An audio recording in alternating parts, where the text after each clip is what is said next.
Next हम skin के other characteristics की बात कर लेते हैं कि स्किन के अंदर जो हमने पहले सुपरफिशियल लेयर्स पढ़ ली, एपिडर्मिस पढ़ ली, डर्मिस पढ़ ली, उसके बाद सबक्यूटेनियस टिश्यूज पढ़ ली जिसमें हाइपोडर्मिस आ रहा था। उसके बाद हमने उसकी जो कलर कैरेक्टरिस्टिक्स देख ली, उसकी थिकनेस देख ली।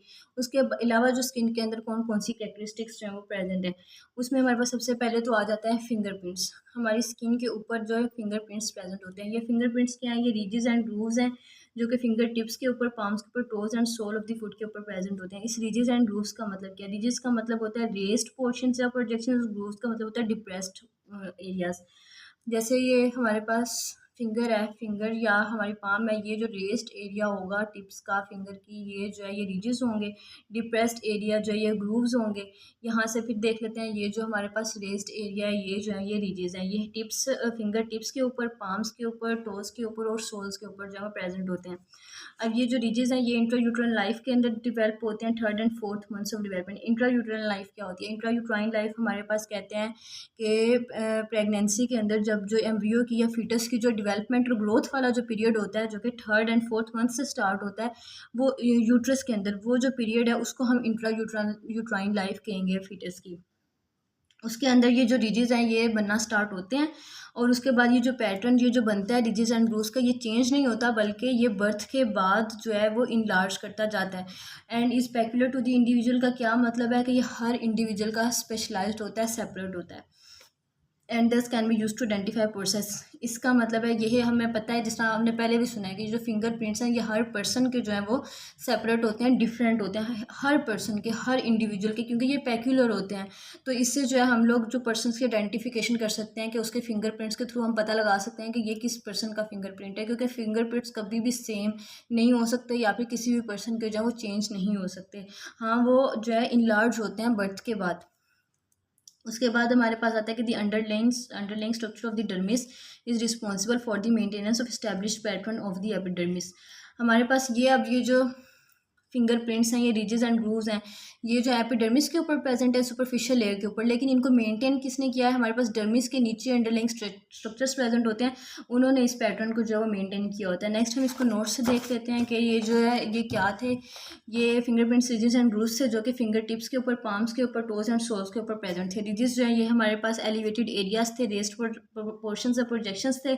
और ये जो रेस्ड पैटर्न्स और ये जो हमारी बॉडी की स्किन के ऊपर जो फिंगर प्रिंट्स वाला पैटर्न है वो इन रीजेस की वजह से आता है, क्योंकि ये रीजेस ही जो है वो टिप्स के ऊपर प्रेजेंट होते हैं। नेक्स्ट जो ग्रूव्स हैं ये हमारे पास डिप्रेस्ड एरियाज थे, ये हमारे पास सर्फेसिस ऑफ स्किन, बोन्स या टिश्यूज के ऊपर प्रेजेंट होते हैं। ये रीजेस एंड ग्रूव्स का जो है हमारे पास इंपॉर्टेंस क्या है? ये बॉडी के अंदर स्किन के ऊपर फ्रिक्शन को इन्हांस करती है और जो ग्रिप है उसको भी प्रोमोट करवाती है। और ये अपीयर कब होते हैं? इंट्रायूट्राइन लाइफ की हमने बात की थी कि थर्ड एंड फोर्थ मंथ के अंदर जो है ये अपीयर होते हैं, चेंज नहीं होते बल्कि जो है वो बर्थ के बाद ये लार्ज होते हैं, हर इंडिविजुअल के पेक्यूलर होते हैं। इसको हमारे पर्सन की आइडेंटिफिकेशन के लिए यूज़ करते हैं फिंगरप्रिंट्स के थ्रू। और ये जो एस्टैब्लिश पैटर्न है इसको मेंटेन कौन करता है? Underlying structures of the dermis जो है वो इसको मेंटेन करते हैं। नेक्स्ट जो है हम लोग देख लेते हैं कि क्रीजेस क्या है। क्रीजेस जो है वो हमारे पास नेक्स्ट कैरेक्टरिस्टिक आ जाती है। ये भी स्किन के ऊपर फ्लेक्सर लाइंस होती हैं जो जॉइंट्स के ऊपर प्रेजेंट होती हैं, और इन लाइंस के ऊपर जो स्किन है वो थिन होती है और ये अटैच करती है deeper to this deep fascia के साथ। इसको हम लोग यहाँ से देख लेते हैं कि जो क्रीजेस हैं ये फ्लेक्सर लाइंस या फोल्ड्स हैं ओवर जॉइंट्स। लाइक ये हमारी फिंगर है, ये फिंगर के ऊपर ये जो लाइंस प्रेजेंट हैं ये जो है ये क्रीजेस हैं।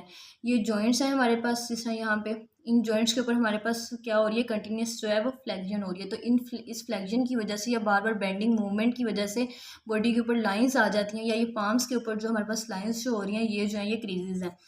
ये जो है ये रिपीटेड मूवमेंट की वजह से, प्रेशर या फ्लेक्सिंग की वजह से, जैसे मैंने बताया कि यहाँ पे हम बार बार जो मूवमेंट कराते हैं हाथ के ऊपर, या लाइक ये जो हम लोग फ्लेक्शन करवा रहे हैं, ये सारी इसकी वजह से ये क्रीजेस बनती हैं। और डिफरेंट जॉइंट्स के ऊपर यहाँ पे जो स्किन जो है वो इस एरिया के ऊपर जो है वो थिन होती है और ये अटैच करती है डीपली फेशिया के साथ। फेशिया जो है हमारे पास डर्मिस के बाद जो लेयर आ रही है वो हमारे पास वहाँ से जो सुपरफिशियल फेशिया और डीप फेशिया स्टार्ट होते हैं, उसके ऊपर हम सेपरेटली डिस्कस करेंगे एक और लेक्चर में। उसके एग्जांपल्स में देख लेते हैं। हमारे पास जो स्किन क्रीजेस आ जाते हैं जो कि एजिंग की वजह से, जैसे हमने देखा बूढ़े लोगों के अंदर ये जो लाइंस हैं इस साइड पे भी और इस साइड पे भी जो है वो ज़्यादा होती हैं। तो एजिंग की वजह से, किसी भी वियर एंड टीयर की वजह से या रेपिटेटेड मूवमेंट्स की वजह से हमारे पास ये क्रीजेस आते हैं। दूसरा पार्मल क्रीजेस आ जाते हैं, lines on the palms of the hand. जो हमने देखा कि जो लाइंस हैं ये हमारे पास जो है वो क्रीजेस हैं। उसके बाद हमारे पास जो है वो लैंगर्स लाइंस आ जाती हैं। ये हमारे पास टेंशन लाइंस होती हैं जो इंपॉर्टेंट होती हैं हर सर्जन के लिए। इंसिजन लाइंस होती हैं जो कि इंसिजन मीन्स जो कट लगाने के लिए हम जो लगाते हैं, ये इंसिजन लाइंस पैरेलल लगाई जाती हैं इन लाइन से, ताकि वहाँ पे जो है वो लेस का टिशू हो। इनकी जो डायरेक्शन है, these lines are due to the direction of the connective tissue fibres of the dermis. ये जो लाइंस हैं बॉडी पे, इनकी डायरेक्शन कैसे होगी? ये लाइंस जो हमारी बॉडी के अंदर कनेक्टिव टिश्यू फाइबर्स हैं, जो डर्मिस में हमने फाइबर्स पढ़े थे, उसमें हमने कौन से पढ़े थे? कोलेजन पढ़े थे और एक इलास्टिक फाइबर्स पढ़े थे। तो यहाँ पे जो कोलेजन फाइबर्स की जो डायरेक्शन होगी, वही जो डायरेक्शन है वो लैंगर्स लाइंस की होगी। This tend to be the parallel on the surface of the skin, they are arranged to circumferential the neck and trunk and longitudinal in the limbs. इसकी हम एक्सप्लेनेशन यहाँ से देख लेते हैं। जो लैंगर्स लाइंस थी, ये हमारे पास क्या है? एक लीवेज लाइंस है या टेंशन लाइंस है drawn on map of the body. हमारी पूरी बॉडी के ऊपर सेपरेट हर जगह पे अगर हम देखें तो जो वो लाइंस बनी होती हैं, जो वो लाइंस हैं वो लैंगर्स लाइंस हैं। और इन लाइंस की जो डायरेक्शन है वो कैसे होगी? वो हमारे पास डर्मिस का जो कोलेजन फाइबर है, जहाँ जहाँ पे कोलेजन फाइबर की जिस तरह डायरेक्शन होगी, उसी डायरेक्शन में जो ये हमारे पास लैंगर लाइंस होंगी। और ये इंपॉर्टेंट क्यों? ये लाइंस जो है नेक एंड ट्रंक में हमने देखा कि ये सर्कमफरेंशियल होती हैं। इस बात का क्या मतलब है? अगर नेक एंड ट्रंक जो बॉडी का रीजन है वहाँ पे ये गोलाई में होती हैं, इस तरह प्रेजेंट होती हैं, और जो लिम्स के अंदर ये लॉन्गिट्यूडनली प्रेजेंट होती हैं। अब ये लैंगर लाइंस की इंपॉर्टेंस हमारे पास क्या आ जाती है? ये जो लैंगर लाइंस हैं ये सर्जरी के लिहाज से बहुत इंपॉर्टेंट होती हैं। इसकी जो डायग्राम है वो भी जो है मैं इसकी डिस्क्रिप्शन के अंदर जो है वो डाल दूंगी, तो वहाँ से आप देख सकते हैं कि लैंगर्स लाइंस क्या होती हैं। दूसरा, हम इसकी जो इंपॉर्टेंस की बात कर रहे थे, उसमें हमने देखा था कि ये सर्जिकल सिग्निफिकेंस के लिहाज से बहुत इंपॉर्टेंट। जो सर्जन्स हैं वो बॉडी के ऊपर ये जो लाइंस प्रेजेंट है इनको यूज़ करते हैं जब उन्होंने सर्जरी करवानी है, तो जब उन्होंने जो इंसिजन्स वहाँ पे लगाने हैं, कट लगाने हैं, उसके लिए लाइक बॉडी के ऊपर जो लैंगर्स लाइंस हैं अगर वो ऐसे हैं तो उसी के जो पैरेलल है उन्होंने जो है इंसिजन करवानी है। उससे क्या होगा? उससे ये होगा कि अगर वो उसके पैरेलल इंसिजन करेंगे तो वहाँ पे जो है वो स्कारिंग के जो चांसेस कम होंगे, दूसरा वहाँ पे हीलिंग के चांसेस ज़्यादा होंगे। वो क्यों होंगे? हमने पढ़ा कि यहाँ पे जो है इसकी जो डायरेक्शन है वो डर्मिस की जो है कोलेजन फाइबर्स की वजह से।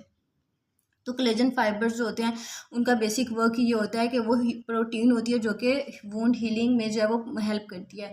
अगर कहीं पे वूंड है तो जहाँ पे कोलेजन की जो अमाउंट ज़्यादा है वहाँ पे जो वूंड हीलिंग है वो फास्टर होगी। तो इसलिए जो है वो सर्जन्स कहते हैं कि जहाँ जहाँ पे इंसिजन लाइन, जहाँ जहाँ पे जो है वो लैंगर्स लाइंस प्रेजेंट है उसी के अकॉर्डिंग जब वो हम पैरेलल इंसिजन लाइंस लगाएं, ताकि जब स्कारिंग के चांसेस कम हो और हीलिंग के चांसेस जो है वो ज़्यादा हो। तो यहाँ तक हमारा जो है आज का जो टॉपिक वो ख़त्म हो जाता है। नेक्स्ट टॉपिक में जो है हम लोग स्किन की अपेंडिजेस वगैरह और इसके जो फंक्शंस वगैरह है उसको डिस्कस करेंगे। यहाँ तक हम लोग जो इसकी एक दफ़ा से रिवीजन देख लेते हैं या फिर समरी देख लेते हैं कि हमने क्या क्या पढ़ा था। उसमें सबसे पहले हमने पढ़ा था कि स्किन क्या इंटेगुमेंट थी, इसकी हमने लेयर्स की बात की, इंपॉर्टेंस की बात की, सरफेस एरिया देखा। नेक्स्ट हमने एपिडर्मिस, इसकी लेयर एपिडर्मिस और डर्मिस देखी जो कि क्यूटेनियस मेम्ब्रेन में आ रही थी। उसके बाद सबक्यूटेनियस टिश्यूज़ देखे, उसमें जो वो हाइपोडर्मिस वाली लेयर आ रही थी, इसकी थिकनेस देखी कि जो इसकी थिकनेस है वो एपिडर्मिस और डर्मिस के ऊपर डिपेंड करती है। कलर्स देखे हमने इसके कि स्किन का कलर क्या है, किस वजह से होता है। नेक्स्ट उसकी कैरेक्टरिस्टिक्स में हमने उसकी जो है फिंगरप्रिंट्स देखे, क्रीजेस देखी और लैंगर लाइंस देखी और उनकी इंपॉर्टेंस देखी। ये जो सारे नोट्स हैं इसकी जो पिक्चर्स हैं वो मैं इंस्टाग्राम अकाउंट के ऊपर जो वो अपलोड कर दूंगी, आप वहाँ पे फॉलो करके वहाँ से ये जो नोट्स हैं ले सकते हैं। ये हैंड रिटन नोट्स हैं, आप इसको एज इट इज़ जो वर्ड टू वर्ड अपने पेपर के लिए या फिर अपने एग्ज़ाम्स के लिए यूज़ कर सकते हैं। Thank you so much for today.